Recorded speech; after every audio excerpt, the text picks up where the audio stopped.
Capítulo 13. Obtendo novos resultados.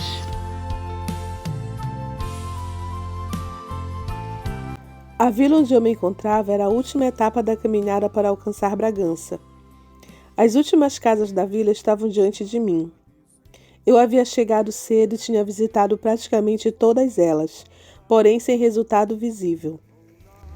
Nenhuma porta se abriu para a palavra de Deus. Consequentemente, as maletas estavam bem pesadas. Assim mesmo, reiniciei minha viagem. A distância até Bragança era longa.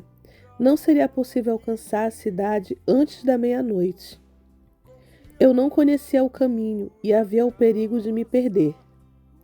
Parei na estrada para arrumar os livros, tentando dar peso uniforme à mala para descansar um pouco. Naquele momento, apareceu um homem que vinha em direção oposta. Quando chegou perto de mim, parou e perguntou, rindo, se a maleta estava cheia de dinheiro. Aquele homem olhava-me com tal curiosidade que dava a impressão de ser coisa rara a um homem como eu naquelas regiões. Olhou-me dos pés à cabeça e ainda deu uma volta em redor para observar-me por todos os lados. Nunca vi tanta curiosidade reunida no corpo de alguém tão pequeno. O homem era baixinho. Se toda aquela curiosidade fosse dividida entre os habitantes da vila, certamente o resultado de meu trabalho ali teria sido outro, e certamente eu teria vendido várias Bíblias. Diante da curiosidade do estranho, abri a maleta e mostrei-lhe o que ela continha. Quando me disse que sabia ler, abri uma Bíblia e pedi que ele lesse. Após ler um trecho, o homem olhou para mim e disse: "Mas isso é uma Bíblia. O padre não nos deixa ler e ficaria zangado se soubesse que alguém a lê." "O senhor pertence à minoria que sabe ler nesta vila", respondi. "Os que não sabem ler dependem inteiramente da doutrina do padre e não têm liberdade para formar sua própria opinião, nem de saber o que é crer e viver conforme a Bíblia ensina. Muitos não entendem o que se fala nas igrejas porque as missas são relatadas em latim. Entretanto, esta Bíblia está em português e o senhor pode facilmente compreender o que ela diz." Enquanto conversávamos, apareceu outro homem. Ele também parou e começou a ler a Bíblia por sobre o ombro do primeiro.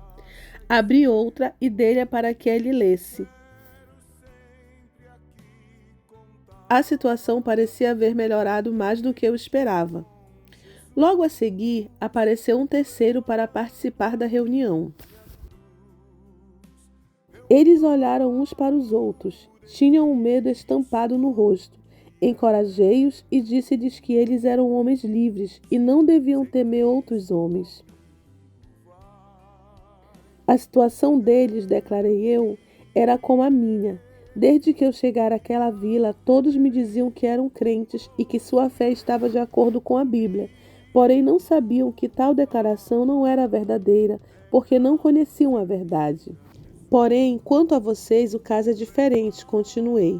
"Vocês podem dizer se a fé de vocês está ou não de acordo com a Bíblia, porque a podem ler em português sem qualquer intermediário.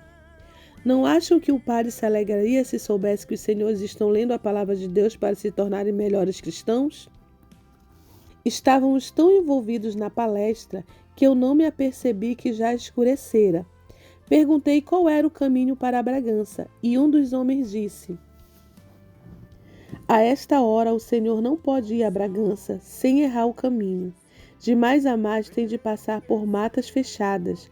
Aqui não há hotéis, mas vou ver se lhe arranjo um quarto em minha casa. Gostaria de comprar uma Bíblia, porém não trouxe dinheiro. Saí para passear um pouco antes de me deitar e não tinha intenção de comprar nada. Mas se tenho de ir buscar o dinheiro e voltar, é melhor que o senhor me acompanhe." Os outros 2 homens também foram convidados a nos acompanhar. Apenas havíamos chegado à casa do novo amigo, todos me pediram para ler mais alguma coisa da palavra de Deus. Li capítulo após capítulo. Eles pareciam insaciáveis. Quando terminamos com uma oração e improvisado culto noturno, o dia já estava clareando. No coração do dono da casa também raiou a claridade divina, claridade que o levou a aceitar a Jesus como seu Salvador para um dia receber a vida eterna.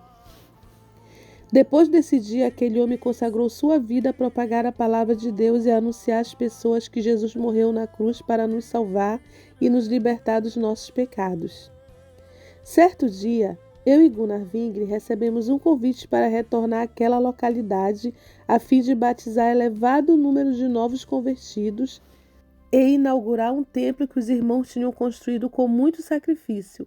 Aquela casa simbolizava a vitória do Evangelho. Foi assim que o Evangelho penetrou no meio da família Gaspar e outras famílias em Mares, Selvas e Guatipuru. E não temerei, com gozo irei, comigo vai. É grato servir a Jesus, levar a cruz. Se Cristo comigo vai, eu irei. Em seu discurso, o pastor Samuel ressaltou a importância histórica da Igreja de Guatipuru para o Brasil. É a única história, em 1913, de prisão coletiva dos crentes e de Daniel Berg, de tentarem expor eles à vergonha de fazer desfilar uma fila indiana como detidos e presos para a delegacia. Realmente uma preciosidade, uma pérola da história da Assembleia de Deus em todo o Brasil, Guatipuru.